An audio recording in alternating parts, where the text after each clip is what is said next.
Volunteers, আমি সবাইকে আবারও অন্তরের অন্তঃস্থল থেকে শুভেচ্ছা জানিয়ে শুরু করছি। শুরুতে আমি আজকের প্রোগ্রামের যারা মধ্যমণি, যারা হুফাজুল কোরআন, যারা অ্যাওয়ার্ড রিসিভ করেছে, তাদেরকে আমি অফিশিয়ালি কংগ্রেচুলেট করতে চাই, অভিনন্দন জানাতে চাই যে তোমরা অনেক বড় একটি অর্জন ইতিমধ্যে সম্পূর্ণ করেছো, আলহামদুলিল্লাহ। এটা একটা হিউজ মাইলস্টোন। এটা যে কত বড় একটা নেয়ামা বা সৌভাগ্য, এটা কল্পনা করা যায় না। যে কোরআনকে বলা হয় এটা বিয়ন্ডলেস, বাউন্ডলেস, বটমলেস, মহাবিশ্বের মহাবিশ্বয় মহাগ্রন্থ আল কোরআন আল কারীমকে তোমরা তোমাদের সিনায় ধারণ করেছো। এটা অনেক বড় সৌভাগ্যের একটা ব্যাপার। আল্লাহ তাআলা ইরশাদ করছেন, ইন্না নাহনু নাযালনা যিকরা ওয়া ইন্না লাহু লাহাফিযুন। নিশ্চয়ই আমি এই কোরআনকে নাযিল করেছি এবং এই কোরআন আল কারীমকে সংরক্ষণের দায়িত্ব আমি নিজেই নিয়েছি। কোরআন আল কারীমকে পৃথিবীতে প্রিজার্ভ করা বা সংরক্ষণ করা, এটা আল্লাহ তাআলা তোমাদের মাধ্যমে করেছে। আলহামদুলিল্লাহ, সুম্মা আলহামদুলিল্লাহ। এটা অনেক বড় সৌভাগ্যের ব্যাপার এবং সবার নসিবে এটা থাকে না। যাদেরকে আল্লাহ তাআলা পছন্দ করেন, যারা চুজেন পার্সোনালিটি, তো আল্লাহ সুবহানাহু ওয়া তাআলা শুধুমাত্র কেবলমাত্র একমাত্র তাদেরকেই আল্লাহ তাআলা এই সৌভাগ্য দান করেন। এই যে মাইল ফলক তোমরা স্পর্শ করেছো, এটা তোমাদের জীবনের অনেক বড় একটা অর্জন এবং নানা ধরনের খুশ নসিব তোমাদের ব্যাপারে ঘোষিত হয়েছে হাদিসে। আল মাহিরু বিল কোরআন মা'a সাফারাতিল কিরামিল বারারা, ইকরা ওয়ারতাকি ওয়ারাত্তিল কামা কুনতা তুরাত্তিলু ফিদ দুনিয়া ফাইন্না মানজিলাতাকা ফি আখিরি আয়াতিন তাকরাউহা। আজকের এই অ্যাওয়ার্ড গিভিং সেরেমনিতে এসে তোমাদের কত ভালো লাগছে। সবার যে তোমরা আলাদা, স্পেশাল পোশাক তোমাদের জন্য ক্রেস্ট দেয়া হয়েছে, সামনে এসে ফটো সেশনে অংশগ্রহণ করছো। এর চেয়ে অনেক বড় একটা কনফারেন্সে, এর চেয়ে অনেক বড় একটা কনভেনশন হলে, এর চেয়ে অনেক বড় আয়োজন করে সেদিন তোমাদেরকে বলা হবে ইকরা ওয়ারতাকি ওয়ারাত্তিল কামা কুনতা তুরাত্তিলু ফিদ দুনিয়া। পড়ো, ধীর স্থির ভাবে পড়ো, যেমনি দুনিয়াতে পড়তে, তার তিলের সাথে। ঠিক যতটুকু পড়বে ততটুকু করবা, আল্লাহর সান্নিধ্য তোমরা পাবে। যতটুকু পড়বে ঠিক ততটুকু জান্নাতে তোমাদের কদমগুলো উঁচু হতে থাকবে। আল্লাহু আকবার। এখন তোমাদের কেমন ফিল হচ্ছে? এই দুনিয়াতেই যদি এত চমৎকার অ্যাওয়ার্ড গিভিং সেরেমনিতে তোমাদেরকে সম্মান দেওয়া হয়, সেদিনের সেই প্রোগ্রামে যদি তোমরা অংশগ্রহণ করতে পারো, কেমন লাগবে তোমাদের বলো? হাফেজ যারা হয়েছো, হিফজ কমপ্লিট করেছো, আমার শিক্ষার্থী বন্ধুরা, তোমাদের কেমন লাগবে সেদিন বলো? ভালো লাগবে সেদিন? আমরা সেদিনের সেই মাহেন্দ্র ক্ষণে যেন আমরা রিওয়ার্ডেড হতে পারি, পুরস্কৃত হতে পারি, সেই প্রত্যাশা আমরা আল্লাহর কাছে রাখছি। আমরা সবাই করছি আল্লাহুম্মা আমিন। তো এই যে বিশাল এক কর্মযজ্ঞ তোমরা শেষ করেছো, আল্লাহর কালামকে তোমরা হিফজ করেছো, এখানেই শেষ নয়। This is just beginning. এটা কেবল শুরু। এটা কেবল কি? এটা কেবল শুরু। এই যে মাইল ফলক তোমরা স্পর্শ করেছো, এরপরে অনেক দূর তোমাদেরকে যেতে হবে। মাইলস টু গো, অনেক দূর যেতে হবে। এখন যেটা তোমাদের করতে হবে, কনসিস্টেন্ট রিভিশনে থাকতে হবে, মুরাজাআ করতে হবে এই কোরআনকে। এই কোরআনকে হিফজ করে ফেলা এটা সহজ, কিন্তু এটাকে টিকিয়ে রাখা বড় কঠিন। আমরা অনেক হাফেজে কোরআনদের সাথে পরিচয় হয়, তারা বলে যে শেখ হিফজ করেছিলাম কিন্তু এখন মনে নেই, ভুলে যায়। তো হিফজ করে ফেলাটা সহজ, কিন্তু এটা সিনায় রাখা মরণ অবধি, যতদিন দুনিয়াতে বেঁচে থাকে ঠিক ততদিন এই কোরআনকে প্রিজার্ভ করা, সিনাতে রাখা, এটা বড্ড কঠিন, অনেক বড় চ্যালেঞ্জ এটা তোমাদের জন্য। সো এই continuous revision of the holy Quran, এটা তোমাদের লাগবে। আল মুদাওয়ামাতু আলা কিরাআতিল কোরআন, প্রতিদিন ডেইলি বেসিসে এটা তোমাদের ডেইলি ওয়াজিফা করে নিতে হবে। আমি সম্মানিত অভিভাবকবৃন্দ যারা আছেন তাদেরকেও বলবো যে এটা একটা টিম ওয়ার্ক। আপনাকেও হেল্প করতে হবে এখানে। আপনার বাচ্চা কোরআন তেলাওয়াত করবে, আপনাকে শোনাবে, আপনি তাদেরকে শোনাবেন। এই টিম ওয়ার্কের মধ্য দিয়ে এই কোরআন প্রিজার্ভ হবে, এটা থাকবে। এটা বড্ড জটিল। কোরআন হিফজ করা সহজ, কিন্তু এটাকে ধরে রাখা খুবই কঠিন। সো তোমাদের জন্য first and foremost reminder tonight, প্রথম রিমাইন্ডার হচ্ছে যে রেগুলার বেসিসে এই কোরআনকে মুরাজাআ করতে হবে, তা না হলে এই কোরআন থাকবে না। এবং আল্লাহ রাসূল সাল্লাল্লাহু আলাইহি ওয়া আলিহি ওয়াসাল্লাম তিনি ওসিয়ত করেছেন, তিনি বলেছেন তাআহাদুল কুরআন ফাইন্নাহু আশাদ্দু তাফাল্লুতান মিনাল ইবলি ফি উকুলিহা। তোমরা কোরআনকে ডেইলি রিভাইজ করো।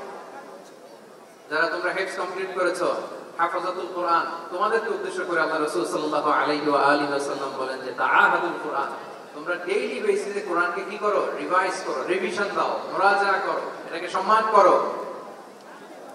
فإنه أشد تفلتا من الإبل في عقولها।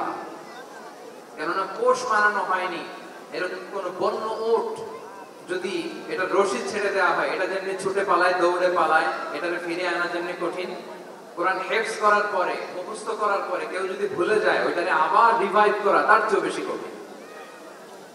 তো এই জন্য ডেইলি বেসিসে রিভাইজ করতে হবে। এবং আল্লাহ রাসূল সাল্লাল্লাহু আলাইহি ওয়া আলিহি ওয়াসাল্লাম তিনিও যাতে ভুলে না যান বারবার কোরআন পড়তেন, বারবার রিভাইজ করতেন। রাসূল সাল্লাল্লাহু আলাইহি ওয়াসাল্লাম কষ্ট হয়ে যেত, ফলে আল্লাহ তাআলা বলেছেন লা তুহাররিক বিহি লিসানাকা লিতা'জালা বিহি ইন্না আলাইনা জামাআহু ওয়া কুরআনা ফাইযা ক্বরা'নাহু ফাত্তাবি' কুরআনা। নবী, আপনি তাড়াহুড়ো করে এত কষ্ট, এত প্রেসার আপনার উপর নেওয়ার দরকার নেই। আমি আপনাকে পড়িয়ে দেব। জিবরিল যখন পড়ে শুধু ফলো করেন সেটা, একবার পড়ে নিন, মুখস্থ আমি আল্লাহ করে দেব। সানুকরিউকা ফালা তানসা, আপনি আর ভুলবেন না। এরপরে আল্লাহ রাসূল সাল্লাল্লাহু আলাইহি ওয়া আলিহি ওয়াসাল্লাম রেগুলার বেসিসে কোরআন পড়তেন, সাহাবাদেরকে কোরআন শোনাতেন, আবার সাহাবাদের কাছ থেকে কোরআন শুনতেন। তো এই কোরআনকে যদি তোমরা তোমাদের সিনায় আজীবনের জন্য রেখে দিতে চাও সযত্নে, তোমাদেরকে রিভিশন দিতে হবে। এখন খুব বেশি বেশি revise and revise, revise after revise তোমাকে দিতে হবে।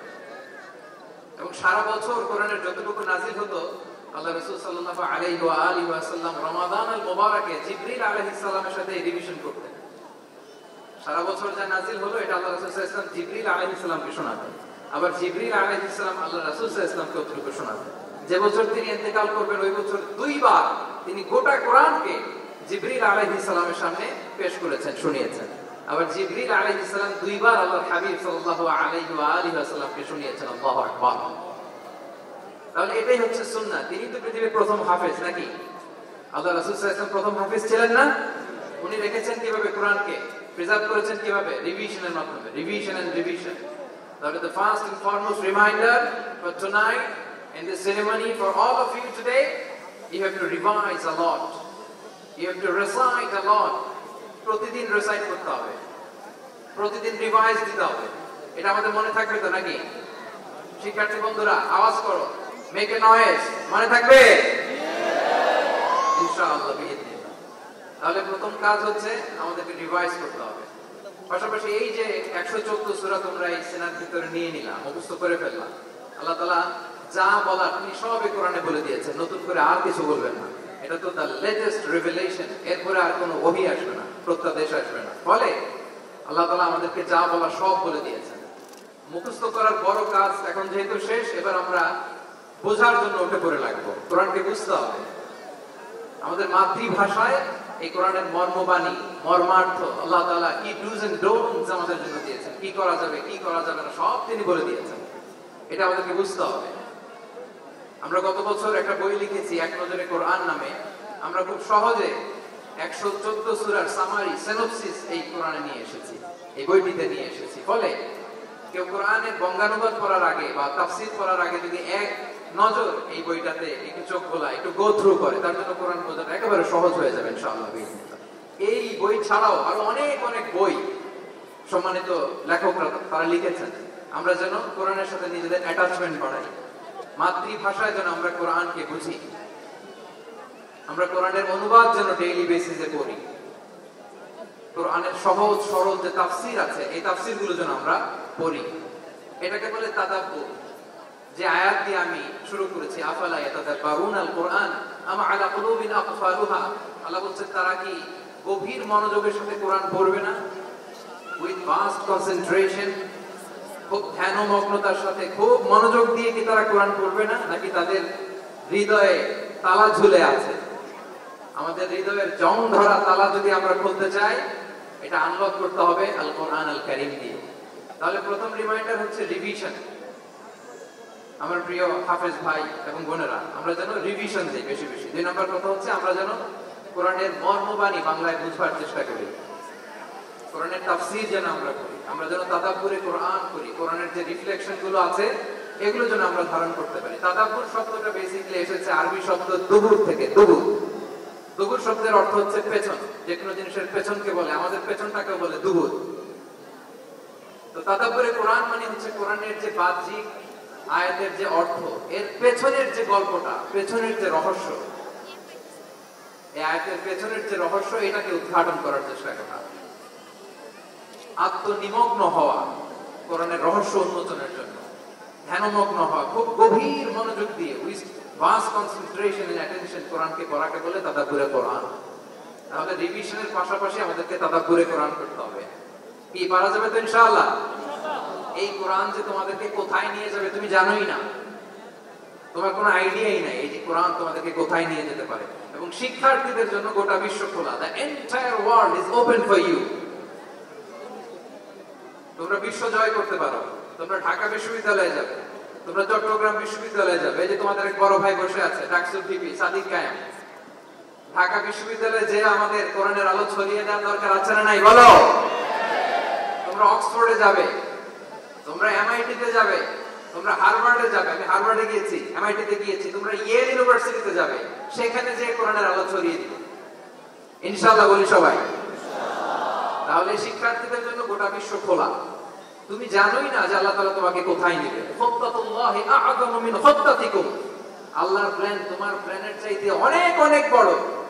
তুমি জানোই না যে আল্লাহ তাআলা তোমাকে দিয়ে কোন খেদমত নিতে পারে। সো আমরা যেন তাদাব্বুরে কোরআন করি, কোরআনে যে আল্লাহ জেমস গুলো দিয়েছেন এগুলোর সাথে নিজেদের অ্যাটাচমেন্ট যেন আমরা বাড়াই, একটু একটু করে যেন পড়ি। এবং সাহাবা রাদিয়াল্লাহু তাআলা আলাইহিম আজমাইন, ওনাদের হ্যাবিট এটাই ছিল, ওনারা তাড়াহুড়ো করে কোরআন পড়তেন না, একটু একটু করে পড়তেন। তোমাদের তো 2 বছর কিংবা 3 বছর হেফজ শেষ হয়ে যাওয়ার কথা নাকি? তাদের কয় বছর লেগেছে হেফজ করতে? 3 বছর। আচ্ছা, তোমরা কি জানো ওমর ফারুক রাদিয়াল্লাহু তাআলা আনহু উনি সূরা বাকারা হেফজ করতে সময় নিয়েছিলেন 12 বছর। আই রিপিট, আমি আবারো বলছি, সাইয়েদনা ওমর ফারুক রাদিয়াল্লাহু তাআলা আনহু উনি সূরা বাকারা মেমোরাইজ করতে সময় নিয়েছিল কয় বছর? 12 বছর। ওনাদের অভ্যেস ছিল তারা তাদাব্বুরে কোরআন করে করে আগাতেন। 10 আয়াত পড়তেন, এটাকে মুখস্থ করতেন, এটার অর্থ বুঝতেন, এটার উপর আমল করতেন, এটাকে ধারণ করতেন, এটার উপর সাধনা করতেন, এটাকে ডাইজেস্ট করা শেষ, এরপরে 10 আয়াত, আবার একই সিস্টেমে 10 আয়াত করে এরপরে 10 আয়াত, এভাবে সূরা বাকারা শেষ করতে উনি সময় নিয়েছিলেন কয় বছর? 12 বছর। এবং যেদিন সূরা বাকারা কমপ্লিট করেছিলেন ওদিন উট জবাই করে সবাইকে খাইয়েছিলেন। সুবহানাল্লাহ ওয়া বিহামদিহি। ওনারা কোরআন জানাটাকে সেলিব্রেট করতেন। আল্লাহু আকবার। সো আমরা যেন তাদাব্বুরে কোরআন করি। তাহলে আমার রিমাইন্ডার গুলো খেয়াল রাখতে হবে। 1 নম্বরে কি বলেছি? Revision. Let's say all together. 1 নম্বরে কি ছিল? রিভিশন। 2 নম্বরে তাদাব্বুরে কোরআন। সবাই বলি 2 নম্বরে কি ছিল? তাদাব্বুরে কোরআন। বুঝে বুঝে কোরআনের মেসেজ গুলোকে হৃদয়ঙ্গম করা, একটু একটু করে হৃদয়ঙ্গম করা, একবারে সব না। কারণ কোরআন নাজিলও হয়েছে একটু একটু করে। হাসাবা হাওয়াইজিল বাশার, মানুষের যত প্রয়োজন ছিল প্রয়োজনের প্রেক্ষাপটে চাহিদার আলোকে একটু একটু করে 23 বছরের লং পিরিয়ড অফ টাইমে কোরআন নাজিল হয়েছে। কোরআন কিন্তু তাওরাত, জাবুর, ইনজিল কোরআনের মতো, ইনজিলের মতো, তাওরাতের মতো, জাবুরের মতো কিন্তু কোরআন একবারে নাজিল হয়ে যায় না। তাওরাত জাবুর কিন্তু একবারে এট এ টাইমে নাজিল হয়েছে, কিন্তু কোরআন নাজিল হয়েছে কত বছরের সময় নিয়ে? 23 বছর, 23 ইয়ার্স। 23 বছরের লং পিরিয়ড অফ টাইম নিয়েছে। গারে হেরাতে প্রথমে শুরু, মক্কা থেকে প্রায় 10 কিলোমিটার উত্তর পূর্বে 634 মিটার উঁচু দ্য মাউন্টেন অফ কেভ প্রথমে নাজিল হলো। ইকরা বিসমি রাব্বিকাল্লাযী খালাক, read in the name of your lord who has created, পড়ো তোমার প্রভুর নামে যিনি শিখিয়েছেন। এই তো নাজিল হতে লাগলো, কখনো মক্কায়, কখনো মদিনায়, কখনো ঘরে, কখনো বাইরে, কখনো মরুভূমিতে, কখনো বাজারে, কখনো যুদ্ধের ময়দানে। রাসূল যেখানে, সাথে সাথে কোরআনও সেখানে, একটু একটু করে। আল্লাহ রাসূল সাল্লাল্লাহু আলাইহি ওয়া আলিহি ওয়াসাল্লাম উনি ওনার জীবনে, পরিবারে, সমাজে যখনই কোনো সংকটের মুখোমুখি হয়েছেন তখনই সমাধান হয়ে হাজির হয়েছে কোরআন। সুবহানাল্লাহ। যখনই সংকট তখনই কি? কোরআন। যখনই কোনো প্রবলেম ফেস করেছেন কোরআন, কারণ কোরআন হচ্ছে দ্য প্রবলেম সলভিং মেথডোলজি। যখনই সমস্যা সমাধান নিয়ে হাজির হয়েছে কোরআন। তাহলে আমরা যেন তাদাব্বুরে কোরআন করি। পৃথিবীর সবচাইতে ইন্টারেক্টিভ বুক এটা, একটু একটু করে নাজিল হয়েছে, খুবই জীবন ঘনিষ্ঠ। তোমরা যত পড়বে, যত রিসার্চ করবে, যত এক্সপ্লোর করবে, তত এই জ্ঞান, এই নলেজ, এই রহস্য তোমাদের কাছে ধরা পড়বে। তাহলে 1 নম্বরে হচ্ছে রিভিশন, 2 নম্বরে হচ্ছে তাদাব্বুরে কোরআন, যেটা বলেছি যে এটা ইন্টারেক্টিভ বুক। যখনই রাসূল সাল্লাল্লাহু আলাইহি ওয়াসাল্লাম সমস্যার সম্মুখীন হয়েছেন, তখনই কোরআন আলোকবর্তিকা হয়ে হাজির হয়েছে। এবং কোরআনকে আল্লাহ আলো বলেছেন অনেক জায়গায়, ওয়ানসালনা ইলাইকুম নূরাম মুবিনা, নূর বলেছেন আল্লাহ তাআলা, এটা আলোকবর্তিকা। কিতাবুন আনসালনাহু ইলাইকা লিতুখরিজান নাসা মিনাল যুলুমাতি ইলান নূর, অন্ধকারাচ্ছন্ন মানুষগুলোকে আলোর পথে নেয়ার জন্য আল্লাহ তাআলা এই কিতাবকে পাঠিয়েছেন, ক্রাইটেরিয়ান করে পাঠিয়েছেন। এই কোরআনের সাথে যদি আমার প্রিয় শিক্ষার্থী বন্ধুরা তোমাদের অ্যাটাচমেন্ট গড়ে ওঠে, সারা জীবনের জন্য তুমি সেফ। It's a criterion. কোরআন পড়লে, কোরআন জানলে কোনটা সত্য কোনটা মিথ্যা কোরআনের লেন্স দিয়ে তুমি পরখ করতে পারবে। এটাকে আল্লাহ তাআলা বলেছেন আল ফুরকান, তাবারাকাল্লাযী নাযালাল ফুরকানা আলা আবদিহি লিয়াকুনা লিল আলামিনা নাযীরা। ফুরকান মানে the criterion, it differentiates between right and wrong, কোনটা সত্য কোনটা মিথ্যা, কোনটা ভালো কোনটা মন্দ। এটা কোরআনের লেন্স দিয়ে যদি তুমি পরখ করো, তোমার জন্য গোটা বিশ্বটা সহজ হয়ে যাবে, কোনটা সত্য তুমি সহজেই বুঝতে পারবে। তাহলে আমরা ডেইলি বেসিসে রিভিশন দেব, আমরা কোরআনের সাথে নিজেদের অ্যাটাচমেন্টকে বাড়াবো। রেগুলার বেসিসে আমরা তাদাব্বুরে কোরআন করব। কি করব তো ইনশাআল্লাহ? সবাই একসাথে আওয়াজ করে পড়ে ইনশাআল্লাহ। বিশাল এক কর্মযজ্ঞ তোমরা শেষ করেছো, এবার নতুন কর্মযজ্ঞের পথে তোমরা হাঁটবে। কোরআন তোমরা মেমোরাইজ করেছো এবং এখন জ্ঞানের অন্যান্য যে ব্রাঞ্চ আছে, শাখা প্রশাখা আছে, সেগুলোতে তোমরা বিচরণ করবে। জ্ঞানার্জনের একটা মূলনীতি তোমাদের সাথে আজকের এই প্রোগ্রামে শেয়ার করে আমি আমার সংক্ষিপ্ত আলোচনা শেষ করব। এটা ইসলামিক জ্ঞান হোক কিংবা কনভেনশনাল জ্ঞান হোক, জ্ঞানার্জনের জন্য 3টা বিষয় অপরিহার্য, এটা আমাদের খেয়াল রাখতে হবে। আমি তোমাদের মনোযোগ আকর্ষণ করছি, 3টি জিনিস জ্ঞানার্জনের জন্য অপরিহার্য। 1 নম্বর হচ্ছে বিনয়, 2 নম্বর হচ্ছে সবর, 3 নম্বর হচ্ছে সবর। আই রিপিট, আমি আবারও বলি, জ্ঞানার্জনের জন্য 3টা জিনিস লাগে, এটা যে কোনো জ্ঞান হোক লাগবেই, ইটস এ মাস্ট, কম্পালসরি। 1 নম্বরে হচ্ছে বিনয়, 2 নম্বরে সবর, 3 নম্বরে সবর। এবার আমি জিজ্ঞেস করি, তোমাদের মুখ থেকে আমি শুনতে চাই, বলো জ্ঞানার্জনের জন্য অপরিহার্য বিষয় কয়টা? 1 নম্বরে বিনয়, 2 নম্বরে সবর, 3 নম্বরে সবর। এই 3টাই লাগবে। বিনয়ী হইতে হবে, ডাউন টু আর্থ হইতে হবে। বিনয়ী না হলে, মুতাওয়াদি না হলে আল্লাহ তাআলা এলেমের নূর দিয়ে ওই ব্যক্তিকে ধন্য করেন না। বিনয়ী হইতে হবে। বলা যাবে না যে আমি সব শিখে ফেলছি, আমি সব জানি, আসলে কিছুই জানি না, আসলে কিছুই জানি না। অনেক পড়াশোনা করার একটা বড় সুবিধা হচ্ছে আমি যে কিছুই জানি না এটা জানা যায়। যারা অনেক পড়াশোনা করে, গভীর জ্ঞান অর্জন করে, অনেক পড়াশোনা করার একটা বড় ফায়দা হচ্ছে যে এটা জানা যায় সবশেষে যে আমি কিছুই জানি না। আবু নওয়াজ একটা চমৎকার কবিতা লিখেছেন, উনি বলেছেন ফাকুল লিমা ইয়াদঈ ফিল ইলমি ফালসাফাতান হাফিজতা শাইআন ওয়া গাবাত আনকা আশিয়াউ। যে বলে যে আমি সব জানি, তুমি তার বৃদ্ধাঙ্গুলি দেখিয়ে বলো তুমি কিছুই জানো না, তুমি অল্প কিছু জেনেছো। মহাবিশ্বের অনেক রহস্য তোমার কাছে এখন অধরা, এখনো অধরা, অজানা। ওয়া ফাওকা কুল্লি যী ইলমিন আলীম, জ্ঞানীর উপরও জ্ঞানী আছে, জাননেওয়ালার উপরও জাননেওয়ালা আছে। তাহলে বিনয় যেন আমাদের পোশাক হয়, আমরা যেন বিনয়ী হই।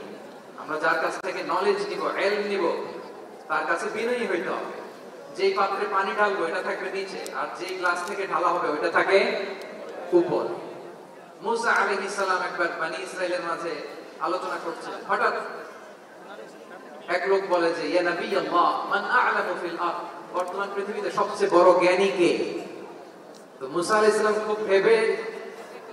খুব বেশি ভাবনা চিন্তা না করে হুট করে বলে ফেললেন আনা, আমি সবচেয়ে বড় জ্ঞানী। এটা ভুল বলেন নাই, কারণ যাকে আল্লাহ তাআলা ওহীর জ্ঞানে ধন্য করেন তিনি তো সবচেয়ে বড় জ্ঞানী। উনি হুট করে বলে ফেলছেন আমি সবচেয়ে বড় জ্ঞানী। তো আল্লাহ তাআলা এই রেসপন্সটা, এই আনসারটা পছন্দ করেন। আল্লাহ তাআলা চাচ্ছিলেন মুসা আলাইহিস সালাম যদি বলতো যে আল্লাহই ভালো জানে বা আল্লাহু আ'লাম, আল্লাহই সবচেয়ে জ্ঞানী, এটা আল্লাহ পছন্দ করতেন।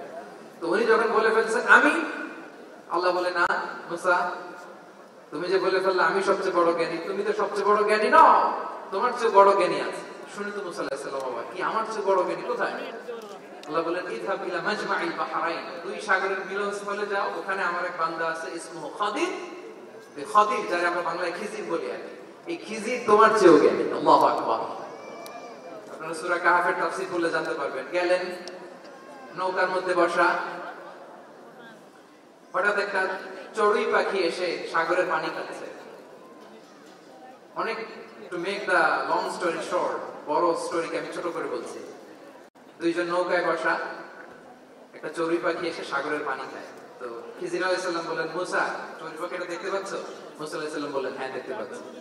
চড়ুই পাখি যে পানি খেলো মাত্র এটা দেখেছো? হ্যাঁ দেখেছি। পানি খাওয়ার কারণে চড়ুই পাখির চঞ্চুতে মানে ঠোঁটে যে একটু সাগরের ছিটে ফোঁটা পানি লেগেছে, দেখেছো? মুসা আলাইহিস সালাম বললেন হ্যাঁ দেখেছি। তো খিজির আলাইহিস সালাম বললেন এই যে সাগর থেকে, মহাসাগর থেকে পানি খাওয়ার কারণে চড়ুই পাখির ঠোঁটে সামান্য সাগরের ছিটে ফোঁটা পানি যতটুকু ঠোঁটে লেগে আছে, এটা হচ্ছে তোমার, আমার আর মহাবিশ্বে আমরা যারা আছি সবার জ্ঞান। আর পরে থাকা মহাসাগরের পানি হচ্ছে আল্লাহর জ্ঞান। চড়ুই পাখির ঠোঁটে লাগা পানি তোমার, আমার আর পৃথিবীর সবার, আমাদের যে জ্ঞান আল্লাহ দিয়েছেন এটা। আর মহাসাগরের পানিগুলো কার জ্ঞান? ওমা উতিতুম মিনাল ইলমি ইল্লা কালিলা। আল্লাহ বলেন একেবারে একেবারে ভেরি লিটল, যত সামান্য জ্ঞান দিয়ে আমি তোমাদেরকে দুনিয়ায় পাঠিয়েছি। এজন্য আমি সব জানি, এটা আজকে থেকে আমরা বলবো।